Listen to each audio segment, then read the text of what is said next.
Ladies and gentlemen, welcome back to Season 2, Episode 23, Jordan, of the Make It Rain podcast. It's a 2-game week for your rain this week. We'll see you after the intro. Go.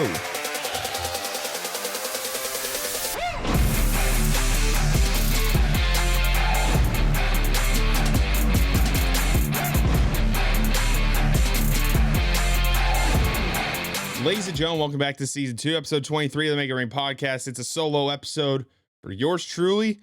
And 2 games, 1 opponent, 1 horrendous cameraman that we will get to later in the episode, and the Zamboni cleaning right here, right now, because something needs to be addressed for the first time in 46 years. That Miracle on Ice team, baby, is the last time that happened. The United States has won gold in men's hockey. Yep. Well, sorry, Canadians. Now we're not going to shut up about it for 4 years, just like how you couldn't shut up about it about, let's see, Vancouver, Sochi, and the 4 nations. Oh, well, the pendulum swings back pretty hard. That's all I know in that regard. Jack Hughes, the overtime tuck, Jordan Bennington, checker blocker. And yeah, we're celebrating happily. And then obviously the whole Megan Keller thing from last episode. Her last name isn't Hughes, believe me. We know that answer now. Other news in the Zamboni cleaning, National Hockey League hockey returns Wednesday, February 25th. The rosters already have been unfreezed. So whenever an Ontario Reign player gets recalled, which we're going to find out momentarily, I'm probably going to find out about after recording this podcast, like 10 minutes after, will be rejoin the Los Angeles Kings. All will be in order there. Nothing's really going to change in that regard whatsoever. 2 games for Ontario Reign this week. Very short Zamboni cleaning. Hopefully I got everything out of the way. This episode of the Make It Rain podcast is brought to you by Gowdy Law. We all know having a game plan is key when it comes to your family's future. Are you ready? Gowdy Law is here to help specialize in estate planning. Gowdy Law ensures your loved ones are protected from losing a ton of money and time to probate when you pass away, just like on the ice. Preparation matters. Don't wait till the last minute to make the right play. Visit GowdyLaw.com today to start planning for the future. Get estate planning pricing and a free consultation right on their website. Simple. Price right on their website. Gowdy Law makes estate planning easy, understandable, and affordable. The link's in the description. Or you can visit their offices in downtown Upland. Now let me reset and get you into game 1. Break that baby down. The Ontario Reign make their way to Tucson to take on the Roadrunners in the first period. Well, that was fast. Hey, Francesco Pinelli scores something that isn't an empty net goal, his 9th of the year, and the Reign are up 1-0. Later on in the first, Austin Pagansky gets the runners even. But in the second period, it's yam time for Atu Yamson. His 14th goal of the year, and it's 2-1. And DRE, 56 seconds later, would like a word with you as well. The Reign pushed that lead to 2. But, or should I say, Daniil Boot has something to say about it. 3-2. And in the third period, yes, my door and my knee are safe. Jack Millar scores an empty net goal. Millar Light puts the game away. I wonder if they were drinking a Millar Light after the game. The Ontario Reign win game 1 in Tucson by the final of 4-2. All right, here we go. 3 stars of the game. Pinelli with a goal and an assist. Had the assist, I believe, on, was it Lee's goal? Nope. Jammer's goal he had an assist on. He had the primary assist on it too. Andre Lee with a goal, 2nd star. Daniil Boot, 3rd star. That's a lot of recency bias if that ever said anything. Felix Copley in the net for the Ontario Reign today, or not today, but this game. 15 for 17 locked down between the pipes. It's about all you can ask for out of that goalie. Gosh, I'm trying to get over the fact that Francesco Pinelli actually scored a goal that's not an empty netter. That's just crazy. Both teams go 0 for 4 on the power play, which for the Reign, that's shocking. For Tucson, that's not really shocking. Tucson's towards the bottom in the power play department, and the Ontario Reign are top 5 in the American Hockey League in the penalty kill department. So they continue to show up the way it is. The Ontario Reign, pretty much for the entirety of this game, like For the people here that remember when the Reign were at home against Tucson, it was a few weeks ago, 3 weeks ago or something like that. They dismantled them in every aspect. Get used to hearing that because it also happened this weekend. The Reign outshoot the Tucson Roadrunners to bloody hell, 30-17, and they put up 12 shots in the third period. That is a miracle. The Ontario Reign second period really showed up again. There is a stat that Cam McGuire said. It was like the Reign have a plus minus of 12 in the second period alone this season. Actually stupid and unreal at the same time. And once again, they outscored Tucson 2-1 in that second period. The middle 20 minutes have actually probably been the best set of minutes for the Ontario Reign this year, which for our fans here that were around last year, it was quite literally the opposite. The Ontario Reign could not do anything in the middle 20. We had the whole second period woes thing last year, and we were trying to figure out what it was, but, well, we never found the answer. We'll just put it that way. But the Ontario Reign really show up in the middle frame as they always do. I don't know if that comes from the leadership or the youth just not having their legs worn down. I don't know what it is. So there's that going for you. Jacob Doty and Montana Onyebuchi in the 5th installment of the Doty Onyebuchi fights. I'm not gonna give a winner to here. It was literally a Gen Z wrestling match. There were no real punches thrown. It was not like pleasing to watch. It was literally a kids wrestling match. Other things. End of the second period, Ty Tulio from the bottom of the bottom of the left circle. Yeah, we'll just call it bottom of the left circle. Fires a shot at Copley, probably a good second and a half, 2 seconds after the horn goes for the end of the period. This has got to be the most pissed off I've ever seen Phoenix Copley at someone.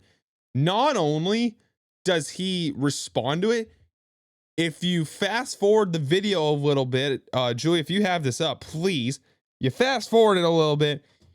In that scrum, Copley is over here trying to shake at his glove, trying to get his glove off. He already had his blocker off. He was trying to shake his glove off so he can land a haymaker or something. Yeah, that's roughing. You can't do that, especially the goaltending department. You definitely can't do that. And it really made no difference whatsoever. Also, Jack Millar's empty net goal, shorthanded, 185 footer probably from pretty much the corner boards on the right side in the Reign defensive zone. What two things. One, Roadrunners camera person. Did we lose track of the puck? We literally saw Millar's reaction to scoring the goal. That's how we knew it went in. We didn't see the puck go in. And second of all, Cam McGuire is probably not the person you want to play against in Silent Library. He will lose so much if that's the case. He goes, as this goal is being scored, the Tucson Roadrunners announcer is like, it's scored in the 99. And in the meanwhile, while it's being announced, you just hear Cam McGuire in the background going, Millar scores, or whatever it was. I don't know exactly what it was, but it was something down that line, and it was borderline hilarious, considering the fact that Jack Millar scored in back-to-back games. Yeah, if you told me that at the start of the year, I'd think you're dreaming. And yeah, the Reign walk out with 2 points. Nothing really more we need to say about that. So let's flash forward about 21 hours as we get into game 2 of the series, as the Reign look to start another winning streak, extend that streak to 3 this season, in another go with the Roadrunners. On their first shot of the game, baby, DRE gets the Reign up top 1-0, his 20th of the year. In the middle frame, Scott Perunovich backdoor. Hello, it's 1-1. And on the power play, Andre Lee now has us on hat trick watch. Oh, wait, we're not done. On the power play, Marty McJesus, McCromiac, I don't even know, future. No, I'm just kidding. All right, here we go. 3-1 Ontario. Austin Pagansky on the power play makes it 3-2. And then, oh yeah, we're not done with the special teams goals, by the way.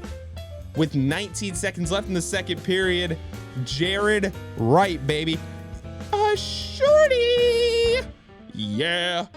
And the Rain are up 4-2 in the third period. Kevin Rooney, another shorthanded goal. It's 4-3. But with 1:06 seconds left, Jared Wright puts us on hat trick watch. If he scored a hat trick in that final minute 6, I would have laughed. His 14th goal is into an empty cage. Speed showed off, and the Rain get the brooms out, baby. Sweep the week by the final of 5-3. And I'm saying sweep the week because I'm not counting Monday's game at all. I'm counting Wednesday and then Saturday, Sunday. That's usually how it goes by when we upload these podcasts, so don't mind us. Getting into the 3 stars, Andre Lee, Jared Wright, when they both score 2 goals, they should be stars 1 and 2. Martin Kromiak has a goal and an assist to put him at that 3rd-star range. The Ontario Reign, I talked about the second period last game. This game, this is the 5th straight game where the Ontario Reign scored first. Whenever you score first and get an advantage that way, the Ontario Reign usually take off. Take off! And they make stuff happen. You get to the second period. Let's check in on that goal total. Yep, Reign outscore them 3-2. Thank you very much. And despite the fact that the Reign did get outshot this game 28-25, there were a lot of point shots out of the Tucson Roadrunners. So take it how you want it. It's not the end of the world. And then last game, 0-4 for both sides. Yeah, okay. Thank God we had some power play help this game. The Ontario Reign go 2-for-5 on the power play. Only going to help them stats as they go along. The Tucson Roadrunners went 1-for-3 on the power play. Sorry, you can't kill every penalty, Reign fans. Can't kill every penalty. I wish you could, but it gets hard. It gets hard to do that at times. For the Reign, I want to go back to Kevin Rooney's shorthanded goal. From the left corner boards, Nikita Alexandrov serves a fresh hand-tossed pizza. Pepperoni, cheese, maybe a little bit of hot honey on that thing if you like that. I mean, deep dish, whatever your favorite pizza is, tossed it straight to the middle of the ice. And Kevin Rooney, what am I supposed to do with this? Goalie's right in front of me. I got nobody in front of me either. Okay. Yep. Hello. Or it was Owen Allard, and then Kevin Rooney got fed back door. But take it for what it's worth. The Ontario Reign do win 5-3. There's not much that really needs to go into this game. Otto Janssen, another assist. This guy, I swear, is screeching hot right now. He's not going to get talked about in the the Reign weather report. But this guy right now, 1, 2, 3, 4, 5, 6, 7 goals since January 24th. 7 goals in the last month. That's pretty good if you ask me. And 2 assists. He's 9 points in the past month. Otto Janssen, finally, we're seeing the point production Otto Janssen that we've kind of been waiting for all year. That sniper going to work. Also, Francesco Pinelli continues to stay hot. This was more so of a reference to last game. I just completely blew over it. Francesco Pinelli, I think, is actually like a point a game in the past 5 or 6 games or something like that. It might be more than that out of that matter right now. 4 points in his last 4 games. Had that goal and assist on Saturday. He had nothing on Sunday. He did have an assist Sunday. I think it just got taken off the board. The Abbotsford games, he had a goal and assist in 2 games. And the Ontario Reign do skate out with 4 points out of a possible 4 against the Tucson Roadrunners. Considering what happened against the Abbotsford Canucks, thank goodness. The Ontario Reign needed that. You needed a sweep there. If you weren't getting a sweep, you need at the minimum 3 points, because we'll get to the standings momentarily. But if the Ontario Reign did nothing, that's this series, pack it up. This season, we're not winning the division, and we're going to freaking hobble into the playoffs probably. And all hell's going to break loose the second we get there. That's all I'm going to break down to you right now. I'm not here to scare you guys or anything. Rain weather report. The 100% is Andre Lee. 4 points, 3 goals and an assist in those 2 games. Gosh, man. I hope we don't lose this guy with Kevin Fiala being injured. But if we do, man, it's good for Dre and all. But I'm hoping we don't. This guy has been actually kind of an absolute engine for the Reign forward core. And he just continues to be that way. Continues to get better and better and better. Like we think we see the best out of Andre Lee at times. No, and then it just continues to progress and get better and better and better and better and better. And to hell with it. Next thing you know, he's probably going to be averaging. If he has another season in the AHL, I'd be genuinely shocked. But he'd probably put up 30 or 35 goals if it happens. The 50%, I'm going to give it to Jared Wright for virtually going stupid in game 2. This guy's forecheck, I don't think we have talked about it enough. You can't taste the sarcasm in that one. Help you. 2 goals. Purely off of his forechecking ability. Or maybe not this. Off his forechecking ability. His forechecking and his speed out-racing pucks that defensemen are just way ahead of him on. He out-races defensemen to pucks. The next thing you know, he gets in all alone. Bro, where can I get that speed attribute? Freaking save some for the rest of us. Dang, man. I mean, like all 14 of his goals this year, I'm willing to bet the fact that 10 of those goals, at the very minimum, have something to do with his forecheck of some sort or his speed. It almost feels that way in some sort of regard. The 0%, we already, this guy was skating thin ice last week, but he scored a goal to bail himself out. Yeah, I don't care if he had 1 assist. Nikita Alexandrov is getting the 0% for the sole fact that he was a -3, had probably the worst turnover of the Ontario Reign season. Single moment turnover that resulted in a goal.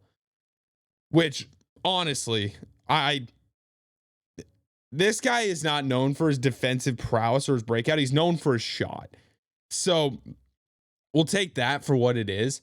But if Nikita Alexandrov wants to play in the National Hockey League, brother, his defense is going to have to get better. If his defense doesn't get better, he's done for. He actually will turn into a lifelong AHLer. He'll turn to Marty Ferk. That's not even a joke either. Moving into next week across all of the Pacific Division, Tuesday, February 24th, the San Jose Barracuda are in Calgary in the Saddle Dome to take on the Wranglers. The Bakersfield Condors begin a home series, not a home, just a 2-game mini series in Loveland to take on the Colorado Eagles. Wednesday, San Jose and Calgary again. Bakersfield and Colorado again. Tucson takes on the San Diego Gulls. On Thursday, Henderson takes on Coachella Valley. Why Thursday games? We don't know. Friday, Abbotsford takes on Calgary. San Diego Gulls take on the Texas Stars. Head to the HEB Center. Yeah, good for you guys. Have fun with that. Saturday, February 28th, San Diego and Texas again. The Tucson Roadrunners take on the San Jose Barracuda. Cool. The Colorado Eagles begin their 8-game road trip we were hinting at in episode 22. They take on the Henderson Silver Knights at Lee's Family Forum. And the Bakersfield Condors will take on the Coachella Valley Firebirds. All right, that wraps up February. Let's head to the turn of the month here. March 1st, the Abbotsford Canucks and Calgary Wranglers both play their 55th game of the year. Catch how I'm saying all this, because I will be stating what game we will be in, because this is right around the time where everything starts to level itself out schedule-wise. Abbotsford and Calgary both play their 55th game. The Ontario Reign play their 53rd game. The Bakersfield Condors play their 54th game. It's Women in Sports Day at 3 p.m. at Toyota Arena. The Tucson Roadrunners play their 52nd. San Jose Barracuda play their 51st game. And the Colorado Eagles play their 52nd game. They will be in Henderson again to take on the Henderson Silver Knights. Games in March this coming up here. The Ontario Reign have 7 road games, 6 home games, 13 games in total. Colorado Eagles, but that 8-game road trip does them absolutely no favors. They have 9 road games and 4 home games for 13 games as well. Bakersfield Condors have 10 games. San Jose is 13. All of this seems pretty normal. And then you get to the Henderson Silver Knights, who have 15 games, 9 on the road, 6 at home. So bear with us while we're at it. Folks, this might go down as probably the shortest episode in Make It Rain podcast history. That is an actual like weekly recap, not like that playoff preview or whatever it was. Rolling into the standings, the Ontario Reign are first with 70 points at 34, 16, and 2. The Colorado Eagles, the Reign will be sitting back and watching them a lot this week. 30, 12, and 6 at 66 points. The Bakersfield Condors are 27, 15, and 8 at 62 points. The San Jose Barracuda are 28, 15, and 4 at 60 points. The Coachella Valley Firebirds 27, 18, and 5 at 59 points. The San Diego Gulls 23, 16, and 10 at 56 points. You already know what I'm probably going to say. The Tucson Roadrunners 22, 19, and 8, 52 points. The Henderson Silver Knights are on the outside looking in, 21, 18, and 8 at 50 points. If they catch Tucson, Tucson is done for. They have them in that regulation tiebreaker, as I have already stated in the prior episode. The Calgary Wranglers are 19, 20, and 12 at 50 points. And the Abbotsford Canucks are the Bikini Bottom at 18, 29, and 6. Some upcoming promotions for your Ontario Reign. You got 90s night. You've got Tower Buzzers night on the 14th against the Coachella Valley Firebirds. And then the remainder of the year, you got Wands and Wizards. And all of this is in April, by the way. Wands and Wizards, Pride Night, Reign Coach, which is that stagecoach night that they kind of goof off with, and Fan Appreciation Night, the final game of the year against the Abbotsford Canucks. Folks, the Ontario Reign are in first place. And as long as they continue to keep playing this way, considering what is coming for the Colorado Eagles, because if the Eagles do what we think they're going to do on the road, folks, the Ontario Reign might have a chance to run away with the Pacific Division. That's not even a joke either. If they can do what they have been doing all season, especially at home, this is going to be a very good, fun stretch of the year. The Colorado Eagles Hate Watch is on. And with that, that wraps up season 2, episode 23 of the Make It Rain podcast. Shorter episode for you guys today. Like, comment, subscribe. You can subscribe down below, all that good stuff. Follow us on all social medias at Make It Rain Pod. You folks have yourselves a great week. We'll see you next Monday. Maybe or maybe without me. Who knows? Peace.